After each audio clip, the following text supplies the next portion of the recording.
Saalum dañuy katt jabar jàmbur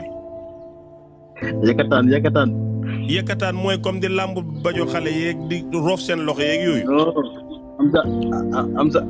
am sa xarit nga am jabar mu am jabar. waaw loolu de ay fen la loolu ngan di dul la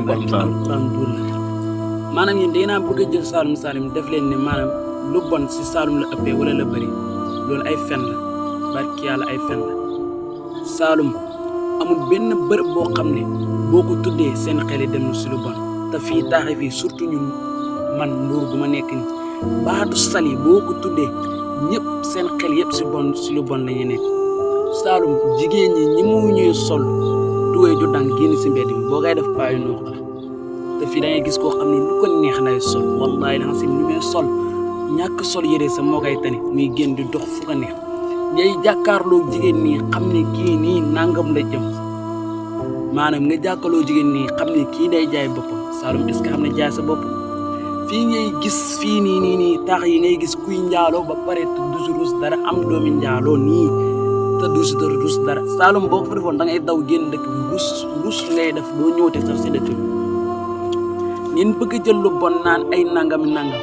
ngeen waxee ngeen ay Saalum mënuñu yor jigéen du wax lu leen neex bàyyi leen seen caaxaan yi ngeen bàyyi bi ngeen bàyyi tooñ man xaw ma yow dama laa war a bëgg xaw ma dama laa war a bañ kerek ba ngay wax si Sonko billahi damaa kontaan ba bëgg la man Sonko kuy wax si moom dama lay bëgg ak kerek ba nga waaree jigéen ki ba mu delluwaat si diine dama laa bëgg waaye tey yaa ngi bonloo sama xol bi barki yàlla bala nga koy xam nga xool si tiktokeur yi Saalum kan nga si gis muy def lu ñaaw gisoo si kenn kan nga si gis muy génne si làmmiñam lu ñaaw di saaga nit ñi muy Modou comédien Ousseynou ak papaam Diop normal papi Ous Gueye waaw leen góor ñoom ñëpp doo fi gis kenn ko xam ne day def lu bon ci commentaire si TikTok dañuy reeloo nit ñi du kontaanoo nit kese te da ngay gis ñoo xamante ni ay fii lañ dëkk ñoom lan mooy seen TikTok maanaam formé couple nekk si TikTok bi ñu fonte lu nekk loolu mooy seen TikTok waaye loolu moom maanaam loolu la ñuy def si TikTok ban Saalum nga gis si TikTok bi muy def lu ñaaw wax ma ko Saalum mënul leen a fexe ba lu ñaaw am man dama fer si lu ma doon barki alquranil karim ñun ñii ñëpp képp ku nekk Sénégal buy Sénégal football da ngay bëgg Sénégal gagné da nga koy faral waaye yow leer na la ne billaahi ñi mën naa waat ne yow bëggoon yàlla wàccee la Sénégal képp koo xam ne mooy xam Saalum nga mooy nekkoo Saalum bëggoon yàlla wàccee la Sénégal waaye bii Sénégal di football ins bi da ngay fer si li nga doon bëgg Sénégal gagné ñun villageois la ñuy mos a nekk buñ tuxul woon dëkk Mbour ak Dakar sax villageois la ñuy mos a nekk te dañ see ferte nag li nga wax waa bis tey mooy li ngeen wax yëpp dëgg la waaye ñun si Tijaan la ñuy dégg comme noonu rek ñun tamit li nga wax yëpp dëgg la waaye ñun si villageois la ñuy dégg te dañ see ferte nag si wàllu sëy booy wax wàllu maye son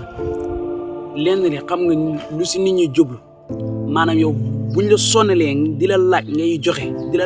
joxe ba nga sonn si soxna si bis boo ko téye pour bàyyi ko mu dem du jafe waaye bu dee dafa yomb nga ñëw rek ñu yombal la ko rek jox la ko kon boo koy bàyyi day yomb mu am na ñoo xam ne loolu lañ si jublu yitaan li ngay wax si Saalum xam na yoo xamante ni danay nekk dëgg de waaye noo koy waxee mooy ñaaw si wàllu sëy te si li wàllu sëy maye sëy goon xam nga lu tax lu bëri ñun dañuy ñëw liggéey si dañuy génn Saalum ñii di liggéey ñii di dem jàngi jigéen ñi ñoo fee des jigéen ñi ñooy dirisi gën di dirisi si wàllu sëy bi looloo tax ñu nekk fii di wax maanaam mënu leen a fexe ba Saalum bëri man mii maa ngi fii Mbour waaye sali kenn mosuma fay dem guddi ndaxte bu ñu fa gisee guddi ak lu la mënta indi duñ jàpp ne loolu mën a indi lu bon rek moo fa Saalum xamul jaay sa bopp Saalum xamul baar mën ngay dëkk wër fukki dëkk doo fa gis kuy tux doo fa gis kuy naan sàngara doo fa gis kuy tux foofu te fii xale bu juddu bees boo takku jaaru rasta jox saam naan sàngara maanaam yow dañ lay jàppe doo góor ñun ngeen jàppee ngaaki ñu ñooy ngaaki jël leen yéenay naanti yéenay nelaw ba 10 heures 11 heures ngeen yeewu naan seen café ñun suñ jigéen ñooy yeewu 7 heures bale kër gi taajale ñu nekk ñu dem toogi añ ba pare teg si ataay pour suñu yéen nag yéenay naanti jël leen ay ñun yéen ñu yàq dañaa feet suñu doon